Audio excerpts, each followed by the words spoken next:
Students, आज electrostatic में हमारा टॉपिक होगा इक्विपोटेंशियल सरफेस। ठीक है ना। Equipotential surface. अब आप ये देखिए, इक्यू मीन्स इक्वल, पोटेंशियल ऐसी सरफेस जिनका पोटेंशियल इक्वल हो, ये कहलाती हैं इक्विपोटेंशियल सरफेस। ठीक है ना। इस surface which has equal potential at every point on it. ठीक है ना। एक ऐसी सरफेस जिसके हर एक पॉइंट का पोटेंशियल इक्वल हो, उसे हम कहते हैं इक्यू पोटेंशियल सरफेस। ठीक है ना। अब आइए देखते हैं इसकी कुछ प्रॉपर्टी। देखिए, अगर एक पॉइंट चार्ज है और इससे आर डिस्टेंस पर किसी पॉइंट का हमें पोटेंशियल फाइंड करना हो, तो ये फार्मूला क्या आता था, V इक्वल टू के क्यू ओवर आर। ठीक है ना। अब ये आर डिस्टेंस यहाँ भी कहीं हो सकती है। ठीक है ना। इस पॉइंट का पोटेंशियल भी क्या होगा, के क्यू ओवर आर। ठीक है।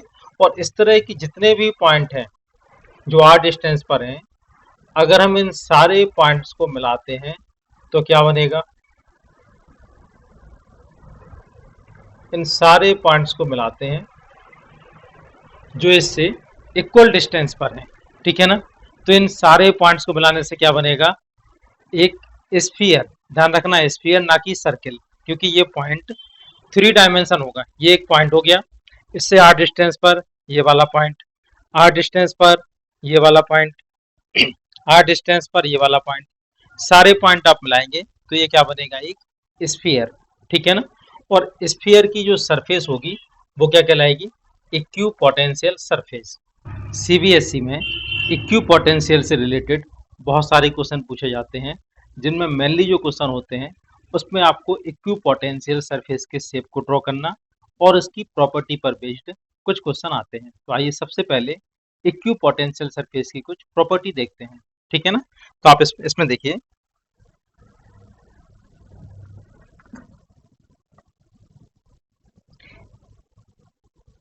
इसकी फर्स्ट प्रॉपर्टी है, no work is done in moving a charge on equipotential surface. ठीक है ना। इक्विपोटेंशियल सरफेस पर किसी भी चार्ज को मूव करवाने में कोई भी वर्क नहीं करना होगा। क्यों नहीं करना होगा, आपको मालूम है, किसी भी चार्ज को मूव कराने के लिए जो वर्क होता है उसका फार्मूला होता है W equal to Q V final minus V initial. ठीक है ना।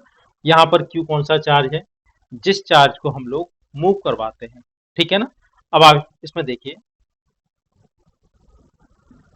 W equal to Q, Q कौन सा चार्ज है, जिस चार्ज को हम लोग मूव करवाते हैं। V फाइनल हो गया फाइनल पोटेंशियल, और VI हो गया इनिशियल पोटेंशियल। इक्यू पोटेंशियल सरफेस की प्रॉपर्टी है कि इसके हर एक पॉइंट का पोटेंशियल इक्वल होता है। तो जब इक्वल पोटेंशियल होगा तो इसमें इनिशियल और फाइनल वाली तो कोई बात ही नहीं होगी। ठीक है ना। जो इनिशियल पोटेंशियल होगा वही फाइनल पोटेंशियल होगा। तो VI और VF कैसे होंगे, इक्वल। ठीक है ना। तो आप Q, ये दोनों इक्वल पोटेंशियल हैं, तो इनका डिफरेंस कितना होगा, जीरो। W इक्वल टू क्या हो जाएगा, जीरो। ठीक है। तो फर्स्ट प्रॉपर्टी क्या हुई, इक्विपोटेंशियल सरफेस में किसी भी पॉइंट को या किसी भी पॉइंट चार्ज को एक पॉइंट से दूसरे पॉइंट तक मूव कराने में कोई भी वर्क नहीं करना होता है। ठीक है ना। इतना क्लियर है। इसका सेकंड पॉइंट देखते हैं, the electric field and hence the electric lines of force are always perpendicular to equipotential surface. ठीक है। इलेक्ट्रिक फील्ड और इक्विपोटेंशियल सरफेस ऑलवेज एक दूसरे के 90 डिग्री पर होते हैं। थोड़ा आप इस एग्जाम्पल से देख सकते हैं। देखिए, ये एक पॉइंट चार्ज है। ठीक है ना। इससे इलेक्ट्रिक लाइंस कैसे निकलेंगी,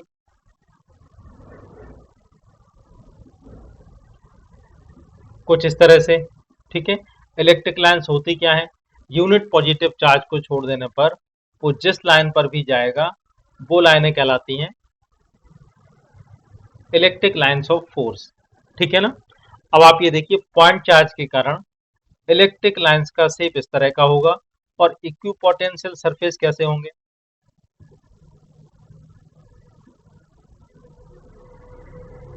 कंसेंट्रिक स्फीयर, ठीक है ना, ये सारे स्फीयर इस तरह के, ठीक है। तो अब आप ये देखिए, ये इक्विपोटेंशियल सरफेस है और ये इलेक्ट्रिक फील्ड है, ठीक है। ये एक दूसरे के कैसे होंगे, हमेशा परपेंडिकुलर। इसको अभी हम लोग प्रूव भी करेंगे, ठीक है। थर्ड प्रॉपर्टी है, in a family of equipotential surface the surface are closer together where electric field is stronger. जहां पर इलेक्ट्रिक फील्ड स्ट्रांग होगा वहां पर इक्विपोटेंशियल सरफेस क्लोजर होंगी, और जहां पर इलेक्ट्रिक फील्ड वीक होगा वहां पर इक्विपोटेंशियल सरफेस दूर दूर होंगे, ठीक है ना। इसको भी हम एक एग्जांपल से देखते हैं। पॉइंट है, the equipotential surface tell the direction of electric field, ठीक है ना। इक्विपोटेंशियल सरफेस यदि हमें मालूम हो तो हम उस पॉइंट पर इलेक्ट्रिक फील्ड की डायरेक्शन बता सकते हैं। क्या होती है direction? Perpendicular to equipotential surface, ठीक है ना। इसके बाद नेक्स्ट पॉइंट है, potential surface never intersect each other. इसका रीजन क्या होगा? जो रीजन आप लोग इलेक्ट्रिक लाइन्स ऑफ फोर्स के साथ पढ़ते थे वही रीजन इसके साथ होगा, ठीक है। क्वेश्चन ये कई बार आता है, two electric lines of force never intersect each other, और इसी के आधार पर एक क्वेश्चन ये भी आता है, two equipotential surface never intersect each other. दोनों का आंसर आपको एक ही लिखना है। If they do so then there will be two direction of electric field at the point of intersection which is impossible, ठीक है ना। अब हम एक एक पॉइंट को लेके थोड़ा डिटेल में देखते हैं। चलिए अब एक एक पॉइंट को हम लोग थोड़ा डिटेल में समझते हैं। फर्स्ट पॉइंट है, no work is done in moving a charge from one point to another in equipotential surface, ठीक है, इसको हम लोग देख चुके हैं। सेकंड पॉइंट है, equipotential surface are always perpendicular to electric field. इसको प्रूव कैसे कर सकते हैं?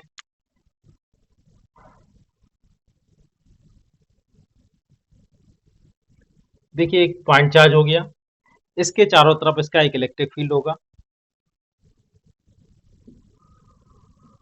इसके पास में दो पॉइंट है ए और बी, और हम एक टेस्ट चार्ज को बी से ए तक मूव करवाते हैं, ठीक है ना। तो मूव करवाने के लिए कितना वर्क करना पड़ेगा? W equal to Q, formula होता है V final minus V initial, ठीक है।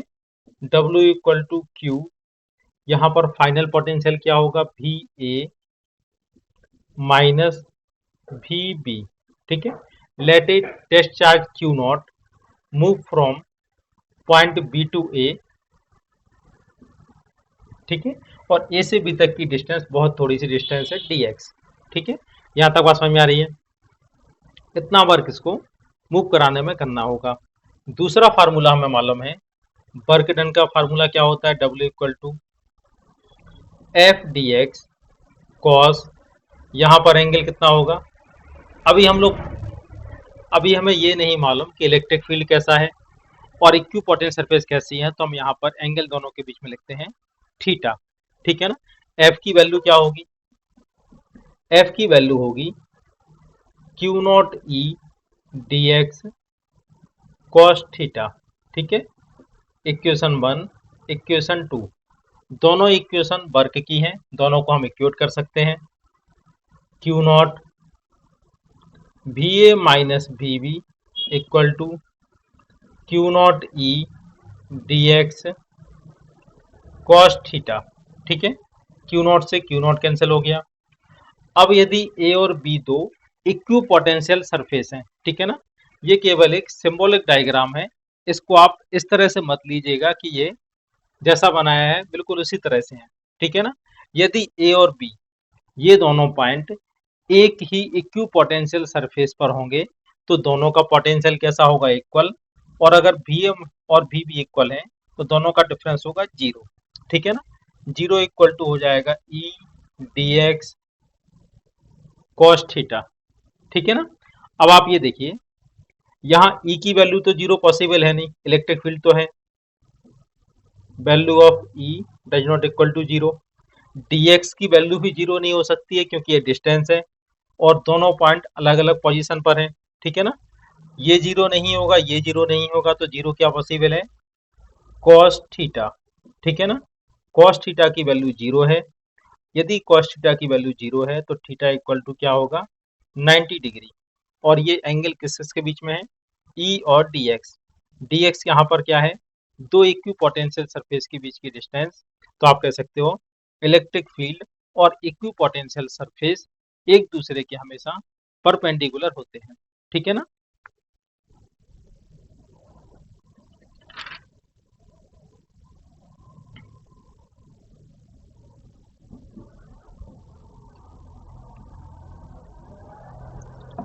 अब हम लोग नेक्स्ट पॉइंट को समझने से पहले इक्विपोटेंशियल सरफेस के कुछ डायग्राम देखते हैं।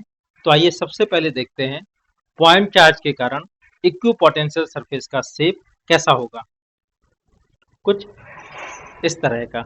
ये कैसे बनाया आपने, तो आप ये देखिए, एक हमारे पास पॉइंट चार्ज है Q।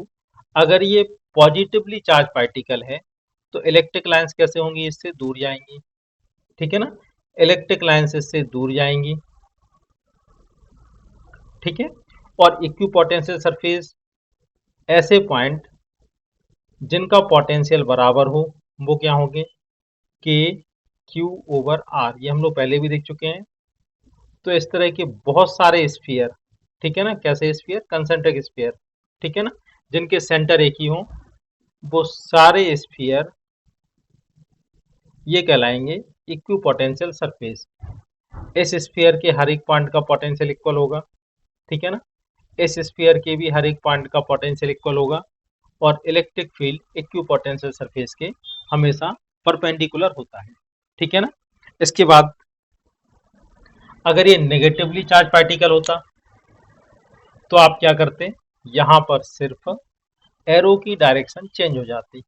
ठीक है ना, इलेक्ट्रिक फील्ड की डायरेक्शन चेंज होती, इक्विपोटेंशियल सरफेस पर कोई फर्क नहीं पड़ने वाला। ठीक है ना। अब आइए देखते हैं, यदि दो पॉजिटिव चार्ज या दो नेगेटिव चार्ज एक दूसरे के पास पास रखे हों तो पहले देखिए शेप कुछ इस तरह का होगा।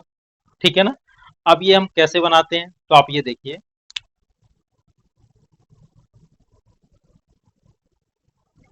ये दो पॉजिटिव चार्ज हैं। इलेक्ट्रिक लाइंस ऑफ फोर्स कैसे जाएंगी, कुछ इस तरह से। यूनिट पॉजिटिव चार्ज को छोड़ने से वो इससे दूर भागेगा। ठीक है ना, कुछ इस तरह से, कुछ इस तरह से। बिल्कुल ऐसे ही यहाँ पर भी।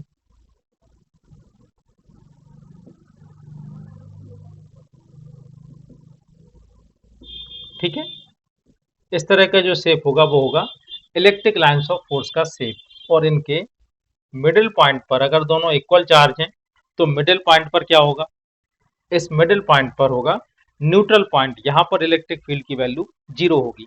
ठीक है ना। अब आइए देखते हैं इक्विपोटेंशियल सरफेस किस तरह से होंगी। तो अगर ये सिंगल चार्ज पार्टिकल होते तो इक्विपोटेंशियल सरफेस क्या होते, इक्वल इक्वल डिस्टेंस पर बने हुए स्फीयर। लेकिन हमें ये मालूम है कि जैसे जैसे चार्ज पार्टिकल से दूर हटते जाएंगे इलेक्ट्रिक, देखिए आपको ये प्रॉपर्टी मालूम है कि इलेक्ट्रिक फील्ड अगर वीक होता जाएगा तो इक्विपोटेंशियल सरफेस दूर दूर होते जाएंगे। ठीक है ना। इसको हम लोग कैसे समझ सकते हैं, हमें मालूम है E इक्वल टू होता है dB ओवर dr। ये इसकी न्यूमेरिकल वैल्यू है। ठीक है ना। अब यदि E की वैल्यू 10 है, ठीक है, dB की वैल्यू 20 है, तो dr होना चाहिए 2। इनका रेशो 10 इक्वल टू 10 आ जाएगा। ठीक है ना। अब आप ये देखिए, यदि इलेक्ट्रिक फील्ड की वैल्यू कम होकर 5 हो जाए, ठीक है ना, इक्विपोटेंशियल सरफेस का डिफरेंस 20 ही है। ठीक है, dB की वैल्यू 20 ही है।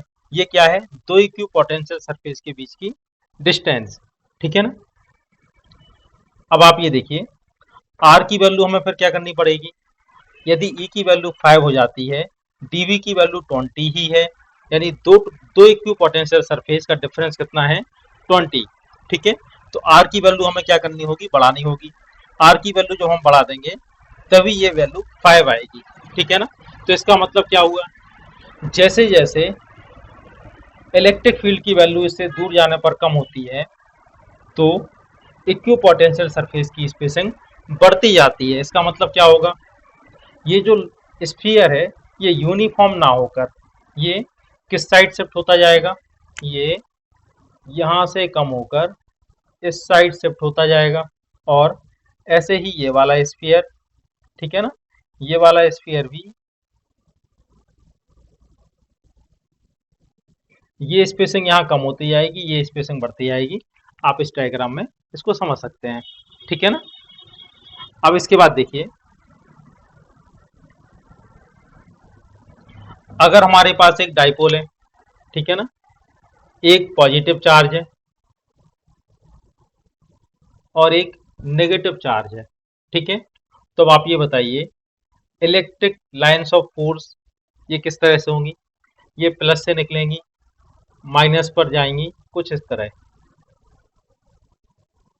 ठीक है ना। पॉजिटिव से नेगेटिव की ओर जाएंगी, पॉजिटिव से नेगेटिव की ओर जाएंगी। अब आप देखिए, मिडिल पॉइंट पर क्या न्यूट्रल पॉइंट होगा, नहीं, ठीक है। मिडिल पॉइंट पर इलेक्ट्रिक फील्ड इंटेंसिटी की वैल्यू अब तो और जाना होगी, क्यों जाना होगी, प्लस वन यहाँ पर रखते हैं तो ये वाला प्लस इसको रिपेल करेगा और ये वाला माइनस इसको अट्रैक्ट करेगा, ठीक है ना। तो इस पॉइंट पर इलेक्ट्रिक फील्ड की वैल्यू तो सबसे जाना होगी, ठीक है ना। यहाँ पर इलेक्ट्रिक फील्ड की वैल्यू जाना होगी तो इसका मतलब क्या होगा, लाइनें पास पास आ जाएंगी, ठीक है ना। तो इसका सर्किल कुछ किस तरह का बनेगा, ये लाइनें यहाँ पर कुछ पास पास आ जाएंगी, ठीक है ना। जैसे जैसे इलेक्ट्रिक फील्ड स्ट्रांग होता जाएगा, इक्विपोटेंशियल सरफेस पास पास आती जाएंगी, ठीक है ना। और अगर इलेक्ट्रिक फील्ड वीक होता जाएगा तो इक्विपोटेंशियल सरफेस दूर दूर होती चली जाएंगी, ठीक है ना। और यदि कोई लाइन चार्ज है, ठीक है, तो लाइन चार्ज के कारण इक्विपोटेंशियल सरफेस का शेप कैसा होगा, कुछ इस तरह का, ठीक है ना। तो इसमें यदि दो इक्विपोटेंशियल सरफेस कुछ इस तरह से आपको दिखाई जा रहे हैं, ठीक है ना, अगर दो इक्विपोटेंशियल सरफेस कुछ इस तरह से हैं तो इनके कारण इलेक्ट्रिक फील्ड इंटेंसिटी कैसी होगी, ठीक है। या आपको इलेक्ट्रिक फील्ड इंटेंसिटी गिवन है इस डायरेक्शन में, तो इक्विपोटेंट सरफेस कैसे होंगे, एक यहाँ पर और एक इसके